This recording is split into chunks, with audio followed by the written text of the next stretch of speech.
ମୁଁ ବୋହୂ ଝିଅ ନୁହଁ, ମୋ ଲୁହ ନୁହଁ। ଦରଦ ଅଛି ଅନେକ, କିନ୍ତୁ ମୋ ଯନ୍ତ୍ରଣା ସେମାନଙ୍କୁ ଲାଗେ ନାଟକ। ସେଦିନ ମୁଁ ଶବ୍ଦ ଖୋଜୁଥିଲି ଉତ୍ତର ଦେବା ପାଇଁ, ସାହସ ବି ବାନ୍ଧିଥିଲି ପ୍ରତିବାଦ କରିବା ପାଇଁ। କିନ୍ତୁ ହଠାତ୍ ମନେ ପଡ଼ିଗଲା ବାପା ଦେଇଥିବା ସଂସ୍କାର, ମା ଶିଖାଇଥିବା ବିଚାର।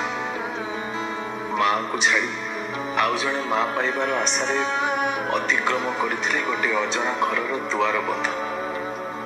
ହେଲେ ମୁଁ କ'ଣ ଜାଣିଥିଲି ଏଠି ମୋ ପାଇଁ ହୋଇଛି ଅଲଗା ପ୍ରବନ୍ଧ। ମୁଁ ଯେତେ ଚେଷ୍ଟା କଲେ ବି ପାରିନଥିଲି ସେଠି କାହାକୁ ବୁଝାଇ।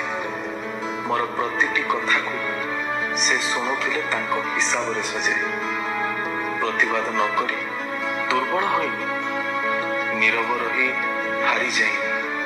ଅନେକ କଥା ଶିଖିଛି, ସାମ୍ନା ଲୋକକୁ ପଢ଼ି ନେଇଛି, ଆଉ କରୁନି ଚେଷ୍ଟା।